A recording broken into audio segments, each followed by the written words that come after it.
ಜನತೆಗೆ ಟಿವಿ4 ಕನ್ನಡ ಸುದ್ದಿವಾಹಿನಿಗೆ ಸ್ವಾಗತ. ನಾನು ಸಂಗೀತ ಭಟ್. ಇದೀಗ ಹೆಡ್ಲೈನ್ಸ್.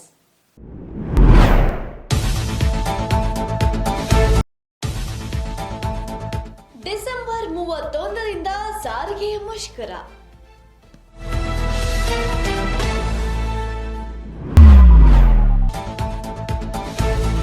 ನನ್ನ ಜೀವಕ್ಕೆ ಅಪಾಯವಿದೆ, ಸಿಟಿ ರವಿ ಹೇಳಿಕೆ.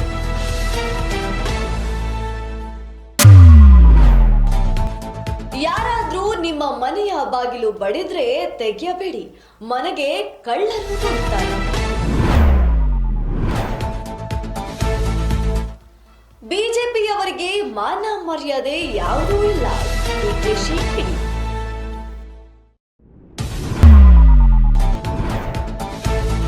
ದೆಹಲಿಯಲ್ಲಿ ಕಾಂಗ್ರೆಸ್ ಅನಗತ್ಯ ನಾಟಕ ಮಾಡುತ್ತಿದೆ, ಎಚ್.ಡಿ. ಕುಮಾರಸ್ವಾಮಿ ಹೇಳಿಕೆ.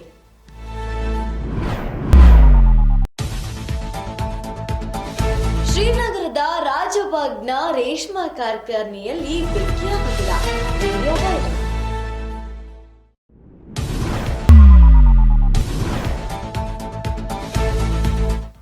ಬಾಬಾ ಸಾಹೇಬರಿಗೆ ನಿರಂತರ ಅವಮಾನ ಮಾಡಿದ ಕಾಂಗ್ರೆಸ್.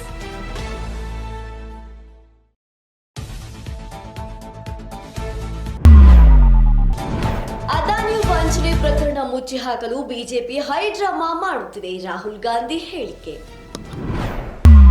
ವಿವಿಧ ಬೇಡಿಕೆಗಳನ್ನ ಈಡೇರಿಸುವಂತೆ ಆಗ್ರಹಿಸಿ ರಾಜ್ಯ ರಸ್ತೆ ಸಾರಿಗೆ ನಿಗಮದ ಕಾರ್ಮಿಕರು ಡಿಸೆಂಬರ್ 31ರಂದು ಮುಷ್ಕರವನ್ನ ನಡೆಸಲಿದ್ದಾರೆ. ವಿವಿಧ ಬೇಡಿಕೆಗಳ ಈಡೇರಿಕೆಗೆ ಆಗ್ರಹಿಸಿ ಕರ್ನಾಟಕ ರಾಜ್ಯ ರಸ್ತೆ ಸಾರಿಗೆ ನಿಗಮಗಳ ಕಾರ್ಮಿಕ ಸಂಘಗಳ ಜಂಟಿ ಕ್ರಿಯಾ ಸಮಿತಿ ಸೇರಿದಂತೆ ಒಟ್ಟು 6 ಸಾರಿಗೆ ಸಂಘಟನೆಗಳು ಮುಷ್ಕರಕ್ಕೆ ಕರೆ ನೀಡಿವೆ. ಡಿಸೆಂಬರ್ 31ರಿಂದ ಸಾರಿಗೆ ಮುಷ್ಕರ ಘೋಷಣೆಯಾಗಿರುವ ಹಿನ್ನೆಲೆಯಲ್ಲಿ ಮುಷ್ಕರ ಯಶಸ್ವಿಗೊಳಿಸುವ ನಿಟ್ಟಿನಲ್ಲಿ ಬುಧವಾರದಿಂದಲೇ ಶಾಂತಿನಗರದಲ್ಲಿ ಸಾರಿಗೆ ನೌಕರರ ಸಂಘಟನೆಗಳು ಸಕ್ರಿಯವಾಗಿವೆ. ಬಂಧನಕ್ಕೊಳಗಾಗಿರುವಂತಹ ಸಿಟಿ ರವಿ, ಜೈಲಿನಿಂದಲೇ ನನಗೆ ಜೀವ ಬೆದರಿಕೆ, ಜೀವದ ಅಪಾಯವಿದೆ ಎಂದು ವಿಡಿಯೋವೊಂದನ್ನ ಮಾಡಿ ಹರಿಬಿಟ್ಟಿರುವಂತಹ ಘಟನೆ ನಡೆದಿದೆ. ಸಚಿವೆ ಲಕ್ಷ್ಮಿ ಹೆಬ್ಬಾಳ್ಕರ್ ವಿರುದ್ಧ ಆಕ್ಷೇಪಕರವಾದ ಪದ ಬಳಕೆ ಮಾಡಿದ ಆರೋಪದ ಮೇಲೆ ಬಂಧನಕ್ಕೆ ಒಳಗಾಗಿರುವಂತಹ BJP MLC C T Ravi police ಠಾಣೆಯಿಂದಲೇ ತಡರಾತ್ರಿ ವಿಡಿಯೋವೊಂದನ್ನ ಬಿಟ್ಟಿದ್ದಾರೆ. ಕಾಂಗ್ರೆಸ್ ಸರ್ಕಾರದಲ್ಲಿ ಯಾರೂ ಸುರಕ್ಷಿತರಿಲ್ಲ, ತಮ್ಮ ಜೀವ ಅಪಾಯದಲ್ಲಿದೆ ಎಂದು ಹೇಳಿದ್ದಾರೆ. ರಾತ್ರಿ 8 ಗಂಟೆಗೆ ನನ್ನನ್ನು ಇಲ್ಲಿಗೆ ಕರೆತರಲಾಗಿದೆ. ನನ್ನ ವಿರುದ್ಧ ಯಾವ ಮೊಕದ್ದಮೆ ಹೂಡಿದ್ದಾರೆಂದು ಗೊತ್ತಿಲ್ಲ. ಜೊತೆಗೆ ನಾನು ನೀಡಿದ ದೂರನ್ನ ಪೊಲೀಸರು ಸ್ವೀಕರಿಸುತ್ತಿಲ್ಲ ಎಂದಿದ್ದಾರೆ. ಸುಮಾರು 8 ಗಂಟೆಗೆ ನಮ್ಮನ್ನ ಖಾನಾಪುರ ಪೊಲೀಸ್ ಠಾಣೆಗೆ ಕರ್ಕೊಂಡು ಬಂದಿದ್ದಾರೆ. ನನ್ನ ಮೇಲೆ ಯಾವ ಮೊಕದ್ದಮೆ ದಾಖಲಾಗಿದೆ ಅಂತ ನನಗೆ ಹೇಳಿಲ್ಲ. ನಾನು ಕೊಟ್ಟ ದೂರನ್ನು ಗಂಟೆಗಟ್ಟಲೆಯಿಂದ ಸ್ವೀಕಾರ ಮಾಡ್ದಲೇನೆ ನಾನು 0 FIR ಹಾಕಿ ಅಂತ ಹೇಳ್ತಾ ಇದ್ದೀನಿ. ನಾನು ಕೊಟ್ಟ ದೂರನ್ನು ದಾಖಲಿಸ್ತಾ ಇಲ್ಲ. ಈಗ ಇಲ್ಲಿಂದ ಇನ್ನೆಲ್ಲಿಗೋ ಕರ್ಕೊಂಡು ಹೋಗುವಂತ ಸಂಚು ನಡೆಸ್ತಾ ಇದ್ದಾರೆ. ಎಲ್ಲಿಗೆ ಕರ್ಕೊಂಡು ಹೋಗ್ತಾ ಇದ್ದಾರೆ ಅಂತ ಗೊತ್ತಿಲ್ಲ. ನನ್ನ ಜೀವಕ್ಕೆ ಅಪಾಯ ಇದೆ. ನನ್ನ ಜೀವಕ್ಕೆ ಏನಾದರೂ ಅಪಾಯ ಆದರೆ ಅದಕ್ಕೆ ಕಾರಣ ಇಲ್ಲಿರುವ ಕಾಂಗ್ರೆಸ್ ಸರ್ಕಾರ. ಅವ್ರ ಜವಾಬ್ದಾರಿ ಹೊತ್ಕೋಬೇಕಾಗತ್ತೆ. ನನ್ನ ವಿರುದ್ಧ ಸುಳ್ಳು ಸುದ್ದಿ ಹಬ್ಬಿಸಿ ಸುಳ್ಳು ಕಂಪ್ಲೇಂಟ್ ಕೊಟ್ಟು ನನ್ನನ್ನು ಕೊಲೆ ಮಾಡ್ತಕ್ಕಂಥ ಸಂಚು ನಡೆಸಿದ್ದಾರೆ. ಇದಕ್ಕೆ ಸಂಬಂಧಪಟ್ಟಂತೆ ನಾನು ರಸ್ತೆಗಳಲ್ಲಿ ಸರಗಳನ್ನ ಮಾಡುವುದನ್ನ ನೀವು ಕಂಡಿರಬಹುದು. ಆದ್ರೆ ತೆಲಂಗಾಣದಲ್ಲಿ ಮಹಿಳೆಯ ಮನೆಗೆ ನುಗ್ಗಿ ಮಹಿಳೆಯ ಸರವನ್ನ ಕದ್ದಿರುವಂತಹ ಘಟನೆ ಸಿಸಿ ಕ್ಯಾಮೆರಾದಲ್ಲಿ ಸೆರೆಯಾಗಿದೆ. ಈ ವಿಡಿಯೋ ಸಾಮಾಜಿಕ ಜಾಲತಾಣದಲ್ಲಿ ವೈರಲ್ ಆಗ್ತಾ ಇದೆ. ರಸ್ತೆಗಳಲ್ಲೇ ನಡೆಯುತ್ತಿದ್ದ ಚೈನ್ ಸ್ಮ್ಯಾಶಿಂಗ್ ಇದೀಗ ಮನೆವರೆಗೂ ಬಂದಿದೆ. ದುಷ್ಕರ್ಮಿಯೊಬ್ಬ ತೆಲಂಗಾಣದ ನರಸಿಂಹ ಪಿಎಸ್ ವ್ಯಾಪ್ತಿಯ ಅಪಾರ್ಟ್ಮೆಂಟ್ ಒಂದಕ್ಕೆ ನುಗ್ಗಿ ಕಾಲಿಂಗ್ ಬೆಲ್ ಒತ್ತಿದ್ದಾನೆ. ಮಹಿಳೆ ಬಾಗಿಲು ತೆರೆದಾಗ ಆತ ಮನೆಗೆ ನುಗ್ಗಿ ಆಕೆಯ ಕತ್ತಲ್ಲಿದ್ದ ಚಿನ್ನದ ಸರವನ್ನ ಕಳ್ಳತನ ಮಾಡಿದ್ದಾನೆ. ಚೈನ್ ಕಸಿಯುತ್ತಿರುವ ದೃಶ್ಯ ಸಿಸಿ ಕ್ಯಾಮೆರಾದಲ್ಲಿ ದಾಖಲಾಗಿದೆ. ಸದ್ಯ ಇದಕ್ಕೆ ಸಂಬಂಧಿಸಿದ ವಿಡಿಯೋ ಸಾಮಾಜಿಕ ಜಾಲತಾಣದಲ್ಲಿ ವೈರಲ್ ಆಗುತ್ತಿದೆ.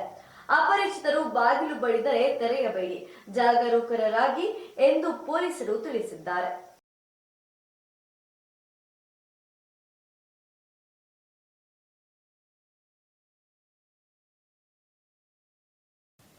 ಬಿಜೆಪಿಯವರಿಗೆ ಮಾನ ಮರ್ಯಾದೆ ಯಾವುದೂ ಇಲ್ಲ ಎಂದು ಡಿಕೆ ಶಿವಕುಮಾರ್ ಅವರು ಮಾಧ್ಯಮದವರ ಮುಂದೆ ಕಿಡಿಕಾರಿದ್ದಾರೆ. ಎಂಎಲ್ಸಿ ಸಿಟಿ ರವಿ ಅಶ್ಲೀಲ ಪದ ಬಳಕೆ ವಿಚಾರದಲ್ಲಿ ಬಿಜೆಪಿಯವರು ನಡೆದುಕೊಂಡ ರೀತಿ ಸಮರ್ಥನೆ ನೋಡಿದರೆ ಅವರಿಗೆ ಮಾನ ಮರ್ಯಾದೆ ಯಾವುದೂ ಇಲ್ಲ ಅನ್ಸುತ್ತೆ ಎಂದು ಡಿಸಿಎಂ ಡಿಕೆಶಿ ವಾಗ್ದಾಳಿ ನಡೆಸಿದ್ದಾರೆ. ಇಂದು ಸುವರ್ಣಸೌಧದ ಬಳಿ ಮಾತನಾಡಿದ ಅವರು, ಮಹಿಳೆಯರ ಬಗ್ಗೆ ಅವರು ಮಾತನಾಡುವ ದಾಟಿ ನೋಡಿದರೆ ಆ ಪಕ್ಷಕ್ಕೆ ದೊಡ್ಡ ಅವಮಾನ. ಪರಿಷತ್ನಲ್ಲಿ ರವಿ ಹೇಳಿಕೆ ಸಮರ್ಥನೆ ಮಾಡಿಕೊಳ್ಳುವ ಬಿಜೆಪಿಯವರ ನಡೆ ನೋಡಿದರೆ ಅವರ ಪಕ್ಷಕ್ಕೆ ಅವರೇ ಮಾಡಿಕೊಂಡ ಅವಮಾನ ಎಂದು ದೂರಿದ್ದಾರೆ. ಇವತ್ತು ನಡ್ಕೊಂಡಂತ ವಿಚಾರ ಬಿಜೆಪಿ ಅವರ ಪಕ್ಷಕ್ಕೆ ಮಾನ ಮರ್ಯಾದೆ ಯಾವುದೂ ಇಲ್ಲ. ಏನೋ ಸಂಸ್ಕೃತಿ ಬಗ್ಗೆ ಮಾತಾಡ್ತಾರೆ, ಏನೋ ಧರ್ಮ ಬಗ್ಗೆ ಮಾತಾಡ್ತಾರೆ, ಏನೋ ಮಾತೃಭೂಮಿ ಅಂತಾರೆ, ಓನೋ ಭಾರತ್ ಮಾತಾ ಕಿ ಅಂತಾರೆ. ಇದಕ್ಕೆ ಅವಮಾನ. ಸರ್ಕಾರ ಕಾನೂನು ರೀತಿ ಎಲ್ಲ ಕ್ರಮ ಕೈಗೊಳ್ಳಕ್ಕೆ ಸಿದ್ಧವಾಗಿದೆ ಸರ್. ಭಾರತಾಂಬೆಗೆ ಅವಮಾನ. ಕಾನೂನಿದೆ, ಸರ್ಕಾರ ಅಲ್ಲ. ಕಾನೂನು ಕಾಪಾಡ್ತೀವಿ. ಮತ್ತಷ್ಟು ಸುದ್ದಿಗಳನ್ನ ವೀಕ್ಷಿಸೋಣ ಸಣ್ಣದೊಂದು ವಿರಾಮದ ನಂತರ. ನಿಮ್ಮ ಟಿವಿ4 ಕನ್ನಡ ಚಾನೆಲ್ನಲ್ಲಿ ವಿನೂತನ ಕಾರ್ಯಕ್ರಮಗಳು.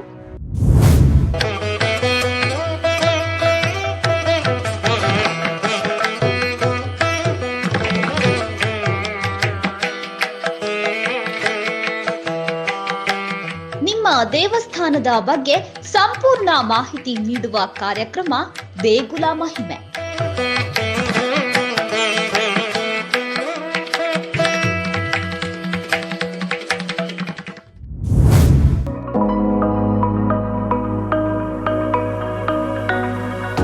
ನಿಮ್ಮ ಹೋಟೆಲ್ನ ರುಚಿಯ ಬಗ್ಗೆ ಸಂಪೂರ್ಣ ಮಾಹಿತಿ ನೀಡುವ ಕಾರ್ಯಕ್ರಮ ಅಬ್ಬಬ್ಬಾ ಎಂಥ ರುಚಿ.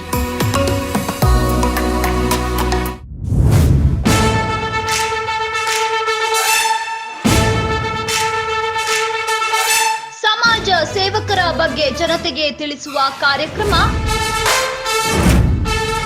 ಜನರೇ ಮೆಚ್ಚಿದ ನಾಯಕ.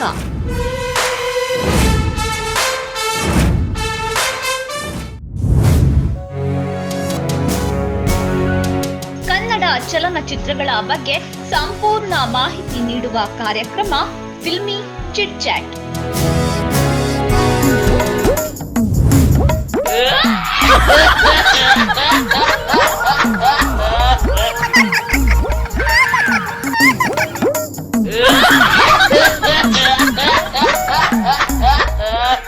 ವಿನೂತನ ಬಕ್ರ ಕಾರ್ಯಕ್ರಮ ಟೋಪಿ ಲಾಲ.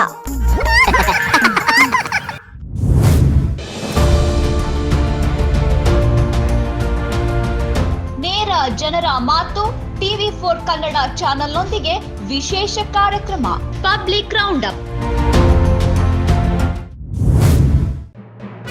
ನಿತ್ಯ ನಿಜ ನಿರಂತರ ತಾಜಾ ಸುದ್ದಿಯೊಂದಿಗೆ ನಿಮ್ಮ ಟಿವಿ4 ನ್ಯೂಸ್ ಚಾನೆಲ್.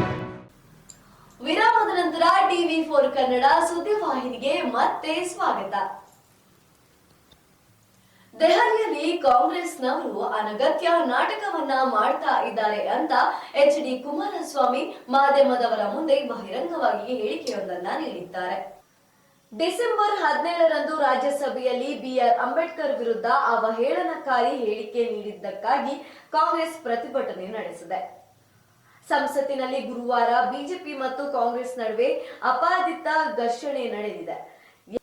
ಎರಡು ಕಡೆಯವರು ಪರಸ್ಪರ ಹಲ್ಲೆ ಮತ್ತು ದುರ್ನಡತೆಯ ಆರೋಪವನ್ನ ಪೊಲೀಸ್ ದೂರುಗಳನ್ನ ದಾಖಲಿಸಿಕೊಂಡಿದ್ದಾರೆ. ಈ ಬಗ್ಗೆ ಪ್ರತಿಕ್ರಿಯೆ ನೀಡಿದ ಕೇಂದ್ರ ಸಚಿವ ಎಚ್.ಡಿ. ಕುಮಾರಸ್ವಾಮಿ, ಕಾಂಗ್ರೆಸ್ ಅನಗತ್ಯವಾಗಿ ಸದನಕ್ಕೆ ಅಡ್ಡಿಪಡಿಸಿ ನಾಟಕ ಮಾಡುತ್ತಿದೆ ಎಂದಿದ್ದಾರೆ. Sir, how do you see this today ruckus took place in the parliament? No, Congress, they are doing all kind of drama here. It was not necessary. Unnecessarily. ಶ್ರೀನಗರದ ರಾಜಬಾಗ್ನ ರೇಷ್ಮೆ ಸಂಸ್ಥೆಯಲ್ಲಿ ಬೆಂಕಿ ಅವಘಡ ನಡೆದಿದೆ. ಸದ್ಯಕ್ಕೆ ಬೆಂಕಿ ಅವಘಡ ನಡೆಯುವ ಸಂದರ್ಭದಲ್ಲಿ ಕಾರ್ಖಾನೆಯಲ್ಲಿ ಯಾರು ಇಲ್ಲದ ಕಾರಣ ಸಾವು ನೋವುಗಳು ಸಂಭವಿಸಿಲ್ಲ. ಜಮ್ಮು ಮತ್ತು ಕಾಶ್ಮೀರದ ಶ್ರೀನಗರದ ರಾಜಬಾಗ್ ಪ್ರದೇಶದಲ್ಲಿ ರೇಷ್ಮೆ ಕಾರ್ಖಾನೆಯಲ್ಲಿ ಇಂದು ಸಂಜೆ ದಿಢೀರನೆ ಬೆಂಕಿ ಕಾಣಿಸಿಕೊಂಡು ಸುದ್ದಿ ಕೇಳುತ್ತಿದ್ದಂತೆ ಸ್ಥಳಕ್ಕೆ ಅಗ್ನಿಶಾಮಕ ದಳ ಆಗಮಿಸಿದ್ದು ಬೆಂಕಿ ನಂದಿಸುವ ಕಾರ್ಯದಲ್ಲಿ ನಿರತರಾಗಿದ್ದಾರೆ. ಕಾರ್ಖಾನೆಯಲ್ಲಿ ಯಾರೂ ಇಲ್ಲದ ಕಾರಣ ಯಾವುದೇ ಸಾವು ನೋವು ಸಂಭವಿಸಿಲ್ಲ ಎನ್ನಲಾಗಿದೆ. ಈ ಬಗ್ಗೆ ಹೆಚ್ಚಿನ ಮಾಹಿತಿ ಇನ್ನಷ್ಟೇ ದೊರಕಬೇಕಿದೆ.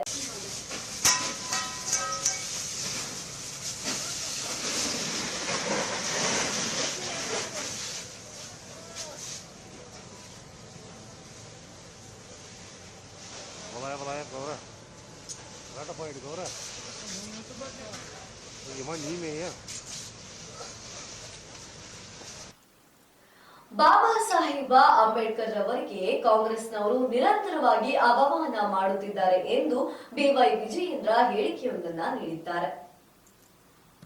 ಸಂವಿಧಾನ ಶಿಲ್ಪಿ ಬಾಬಾ ಸಾಹೇಬ ಅಂಬೇಡ್ಕರ್ಗೆ ಕಾಂಗ್ರೆಸ್ ಪಕ್ಷವು ನಿರಂತರ ಅವಮಾನ ಮಾಡಿದೆ ಎಂದು ಬಿಜೆಪಿ ರಾಜ್ಯಾಧ್ಯಕ್ಷ ಮತ್ತು ಶಾಸಕ ಬಿವೈ ವಿಜಯೇಂದ್ರ ಅವರು ಖಂಡಿಸಿದ್ದಾರೆ.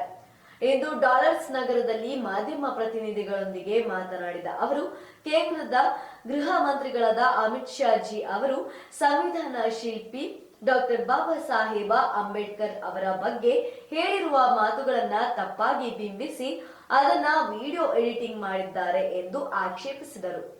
ಸಭೆಯಲ್ಲಿ ಮಾನ್ಯ ಗೃಹ ಮಂತ್ರಿಗಳಾಗಿರ್ತಕ್ಕಂಥ ಅಮಿತ್ ಶಾ ಜಿ ಅವರು ಸಂವಿಧಾನ ಶಿಲ್ಪಿ ಬಾಬಾ ಸಾಹೇಬ್ ಅಂಬೇಡ್ಕರ್ ಅವರ ಬಗ್ಗೆ ಹೇಳಿರುವಂಥ ಮಾತುಗಳನ್ನು ತಪ್ಪಾಗಿ ಬಿಂಬಿಸಿ ಕಾಂಗ್ರೆಸ್ ಪಕ್ಷದವರು ಅದನ್ನು ವಿಡಿಯೋ ಎಡಿಟಿಂಗ್ ಕೂಡ ಮಾಡಿಸಿ ಅಮಿತ್ ಶಾ ಜಿ ಅವರ ಬಗ್ಗೆ ತಪ್ಪಾಗಿ ಬಿಂಬಿಸ್ತಕ್ಕಂಥ ಕೆಲಸ ಒಂದು ಷಡ್ಯಂತ್ರ, ಒಂದು ಪಿತೂರಿ ಮತ್ತು ಕಾಂಗ್ರೆಸ್ ಪಕ್ಷದವರು ಮಾಡ್ತಾ ಇದ್ದಾರೆ. ನಾನು ಕಾಂಗ್ರೆಸ್ ಪಕ್ಷದ ಅಧ್ಯಕ್ಷ ಆಗಿರ್ತಕ್ಕಂಥ ಮಲ್ಲಿಕಾರ್ಜುನ್ ಖರ್ಗೆ ಅವರಿಗೆ ನಾನು ಕೇಳೋದಕ್ಕೆ ಇಚ್ಛಪಡ್ತೇನೆ. ಬಾಬಾ ಸಾಹೇಬ್ ಅಂಬೇಡ್ಕರ್ ಅವರಿಗೆ ಅವಮಾನ ಮಾಡಿರ್ತಕ್ಕಂಥ ಪಕ್ಷ ಇವತ್ತು ಯಾವ್ದಾರು ಇದ್ರೆ ಅದು ಕಾಂಗ್ರೆಸ್ ಪಕ್ಷ. ಕಾಂಗ್ರೆಸ್ನವರು ಇವತ್ತು ಬಾಬಾ ಸಾಹೇಬ್ ಅಂಬೇಡ್ಕರ್ ಅವರಿಗೆ ಅವಮಾನ ಮಾಡಿರ್ತಕ್ಕಂಥದ್ದು. ಯಾವತ್ತೂ ಕೂಡ ಅವರಿಗೆ ಗೌರವನ ಕೊಡ್ತಕ್ಕಂಥ ಕೆಲಸ ಕಾಂಗ್ರೆಸ್ನವ್ರು ಮಾಡಲೇ ಇಲ್ಲ. ಚುನಾವಣೆಯಲ್ಲಿ ಸೋಲ್ಸಿದ್ರಿ, ಲೋಕಸಭಾ ಚುನಾವಣೆಯಲ್ಲಿ ಸೋಲ್ಸಿದ್ರಿ. ಏನು ಸಂವಿಧಾನ ಶಿಲ್ಪಿ ಅಂತೇಳಿ ಇವತ್ತು ಕಾಂಗ್ರೆಸ್ನವರು ಇವತ್ತು ಅವ್ರ ಬಗ್ಗೆ ಮಾತನಾಡ್ತಾರೆ. ಬಾಬಾ ಸಾಹೇಬ್ ಅಂಬೇಡ್ಕರ್ ಅವ್ರ ಬಗ್ಗೆ ನಿರಂತರವಾಗಿ ಅವರು ಅದಾನಿ ವಂಚನೆಯನ್ನ ಮುಚ್ಚಿ ಹಾಕಲು ಬಿಜೆಪಿಯವರು ಹೈ ಡ್ರಾಮಾ ಮಾಡ್ತಾ ಇದ್ದಾರೆ ಅಂತ ವಿರೋಧ ಪಕ್ಷದ ನಾಯಕ ರಾಹುಲ್ ಗಾಂಧಿ ಹೇಳಿಕೆಯೊಂದನ್ನ ನೀಡಿದ್ದಾರೆ. ಸಂಸತ್ತಿನ ಅಧಿವೇಶನಕ್ಕೆ ಕೆಲವು ದಿನಗಳ ಮೊದಲು ಅದಾನಿ ವಂಚನೆ ಪ್ರಕರಣವು ಮುನ್ನೆಲೆಗೆ ಬಂದಿತ್ತು. ಅದರ ಚರ್ಚೆಯನ್ನು ನಿಲ್ಲಿಸಲು ಮತ್ತು ಸಂಸದರ ದಿಕ್ಕು ತಪ್ಪಿಸಲು ಬಿಜೆಪಿ ಪ್ರಯತ್ನಿಸುತ್ತಿದೆ ಎಂದು ವಿರೋಧ ಪಕ್ಷದ ನಾಯಕ ರಾಹುಲ್ ಗಾಂಧಿ ಹೇಳಿದ್ದಾರೆ. ದೆಹಲಿಯಲ್ಲಿ ಪ್ರೆಸ್ ಮೀಟ್ ನಲ್ಲಿ ಮಾತನಾಡಿದ ಅವರು, ಅದಾನಿ ಪ್ರಕರಣದ ಬಗ್ಗೆ ಚರ್ಚೆ ಬರದಂತೆ ಮಾಡಲು ಬಿಜೆಪಿ ಸಂವಿಧಾನ ವಿರೋಧಿ, ಅಂಬೇಡ್ಕರ್ ವಿರೋಧಿ ಹೇಳಿಕೆಗಳನ್ನ ನೀಡುತ್ತಿದೆ ಎಂದಿದ್ದಾರೆ. बात हुई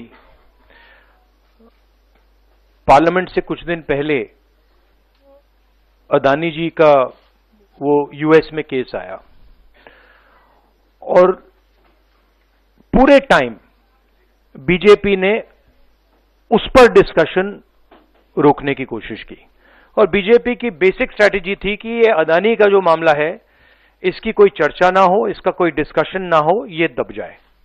और शुरुआत में इन्होंने ये फुल टाइम इनका काम था, कभी कुछ डिस्ट्रैक्शन करते हैं, कभी कुछ डिस्ट्रैक्शन करते हैं।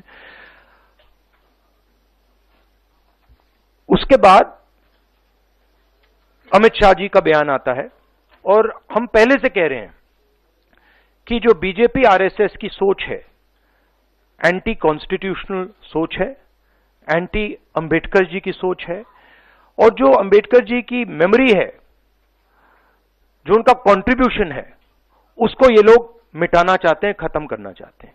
और डायरेक्टली इनके मंत्री ने, होम मिनिस्टर ने डायरेक्टली सबके सामने जो उनका माइंडसेट है वो सबके सामने उन्होंने दिखा दिया। हमने कहा कि अपॉलॉजी होनी चाहिए और उनको रिजाइन करना चाहिए, नहीं किया। और आज फिर से इन्होंने एक नया डिस्ट्रैक्शन शुरू किया। ಇವಿಷ್ಟು ಇವತ್ತಿನ ಪ್ರಮುಖ ಸುದ್ದಿಗಳು. ನಿತ್ಯ ನಿಜ ನಿರಂತರ ಸುದ್ದಿ ಹಾಗೂ ಮನೋರಂಜನೆಗೆ ವೀಕ್ಷಿಸಿ ಟಿವಿ4 ಕನ್ನಡ ಸುದ್ದಿವಾಹಿನಿ. ನಾನು ಸಂಗೀತ ಭಟ್.